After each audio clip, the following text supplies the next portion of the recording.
Hello बच्चों, आज हम देखेंगे शोभा सितानी। पहले भी हम पढ़ा चुके हैं। आज हम इसका आप लोग को भावार्थ लिख के बता रहे हैं। अयम निज परो वेति गणना लघु चेतसाम उदार चरिता नाम तु वसुधैव कुटुम्बकम। इसका अर्थ बताया है, तो देखिए इस तरह से लिखिएगा। भावार्थ: यह मेरा है और वह तुम्हारा, ऐसी गणना संकीर्ण सोच वाले की होती है। अर्थात जिनका दिल छोटा होता है वे लोग ही इस तरह की भावना रखते हैं कि यह मेरा है, यह तुम्हारा है।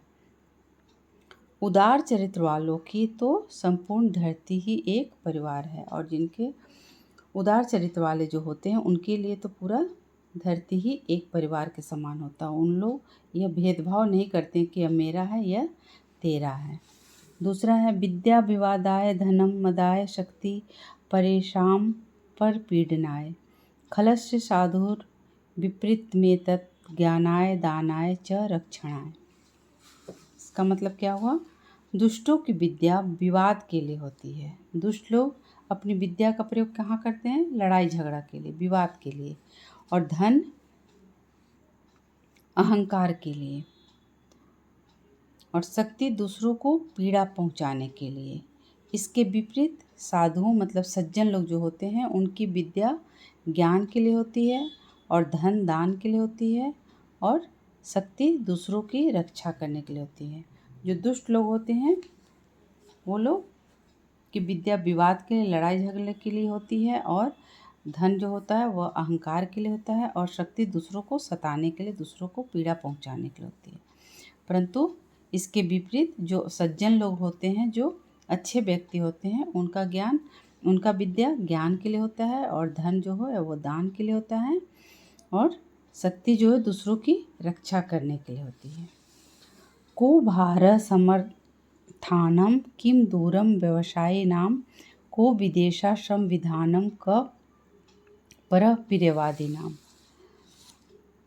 सामर्थ्यवान मतलब जिसमें सामर्थ्य है उसके लिए कोई भी काम भारी नहीं होता है, इसलिए कोई भी भार भारी नहीं है। और व्यवसायी जो व्यवसाय करने वाले हैं, व्यापार करने वाले हैं, उनके लिए दूरी भी कोई मायने नहीं रखती। वो व्यापार करने के लिए कहीं भी चले जा सकते हैं। तथा विद्वान के लिए कौन सा देश पराया है, और मधुर बोलने वालों के लिए पराया कौन। तो विद्वान लोग के लिए पराया देश भी क्या हो जाता है? अपना हो जाता है। और मधुर बोलने वालों लोग के लिए पराया लोग भी क्या होते हैं? अपने होते हैं। अर्थात सामर्थ्यवान के लिए कोई भार नहीं है, व्यवसाय करने वाले के लिए दूरी मायने नहीं रखती है। उसी तरह विद्वान के लिए विदेश भी अपना ही लगता है, और मधुर बोलने वाले के लिए कोई पराया नहीं होता है।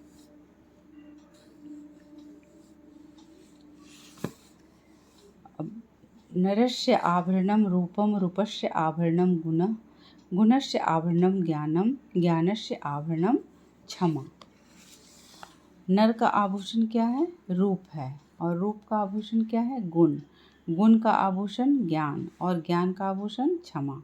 अर्थात नर मनुष्य का आभूषण क्या होता है? रूप होता है। कोई भी मनुष्य का आभूषण रूप होता है, लेकिन उसमें गुण भी होना चाहिए। ये नहीं कि हमारा रूप बहुत सुंदर है और उसमें गुण है ही नहीं। बहुत सुंदर व्यक्ति के अंदर जब गुण रहता है तभी लोग उसे पूछते हैं। पहली बार तो आदमी आकर्षित हो जाएगा रूप पर, लेकिन जब उसमें कोई गुण नहीं होगा तो वो फिर उनसे दूरी बना लेते हैं। तो कहने का तात्पर्य यही है कि नर का आभूषण रूप होता है, लेकिन उसमें गुण भी होना चाहिए। बिना गुण के उस रूप का कोई महत्व नहीं है। और यदि गुण है उसमें तो उसको ज्ञान भी होना चाहिए, और ज्ञान है तो उसमें क्षमा का भाव भी होना चाहिए। कहने का तात्पर्य यह है कि एक मनुष्य के अंदर ये सभी चीज़ें होनी चाहिए, ये सभी गुण होनी चाहिए। हस्तस्य भूषणम दानम सत्यम कंठस्य भूषणम श्रोतस्य भूषणम शास्त्रम व्यर्थ सर्वस्य